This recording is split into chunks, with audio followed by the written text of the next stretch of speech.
नमस्कार भक्तों, आप सभी का स्वागत है हमारे चैनल भक्ति सागर में। हमने पिछले अध्याय में यमराज और नारद मुनि का संवाद सुना था। आज हम अध्याय 6 में प्रवेश कर रहे हैं, जिसमें श्री कृष्ण और यमराज के बीच एक बहुत महत्वपूर्ण संवाद होता है। इस संवाद के माध्यम से हम जानेंगे कि कौन लोग मोक्ष की प्राप्ति कर सकते हैं और कौन से ऐसे कर्म होते हैं जो पाप की ओर ले जाते हैं। तो चलिए बिना किसी विलंब के इस अध्याय को सुनते हैं। तो वीडियो को अंत तक जरूर देखें ताकि आप भी जान सके कि ऐसे कौन से कर्म हैं जो हमें मोक्ष की प्राप्ति करा सकते हैं। कभी एक समय की बात है जब यमराज ने भगवान श्री कृष्ण से एक प्रश्न पूछा। यमराज ने कहा, हे भगवान, आप सभी को मोक्ष देने वाले हैं, लेकिन फिर भी बहुत से लोग मृत्यु के बाद नरक में जाते हैं। इसका कारण क्या है? क्या आपकी कृपा हर किसी पर समान रूप से होती है?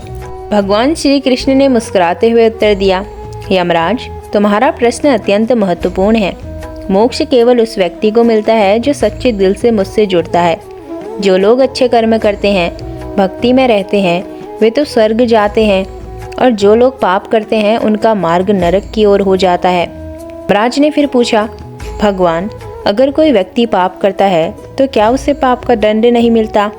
भगवान श्री कृष्ण ने उत्तर दिया, यमराज, पापियों को उनके पापों का दंड मिलता है, लेकिन उनके साथ दया भी होनी चाहिए।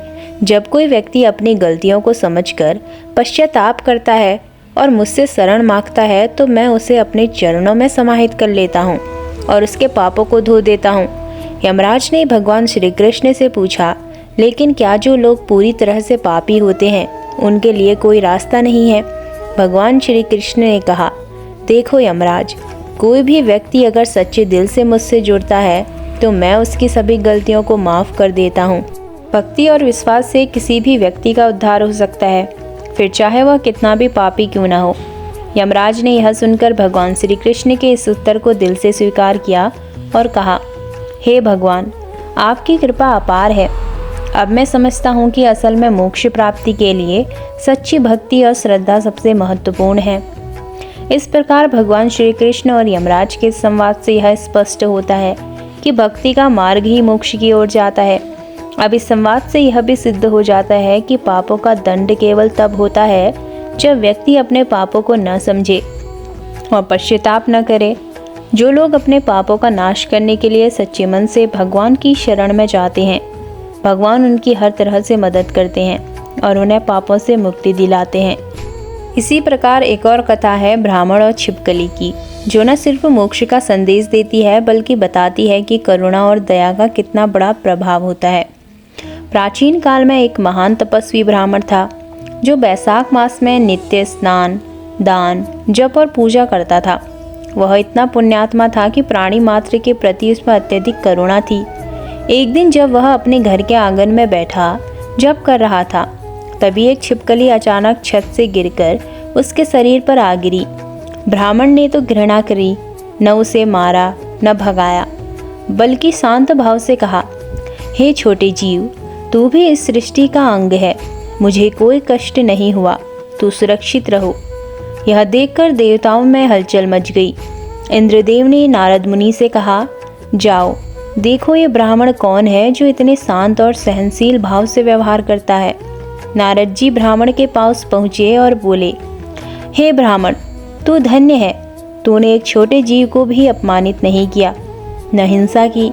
वैशाख मास में ऐसे भाव रखने वाला जीव निश्चित ही मोक्ष का अधिकारी होता है। नारद मुनि ने यमलोक जाकर यमराज से भी इस घटना का वर्णन किया।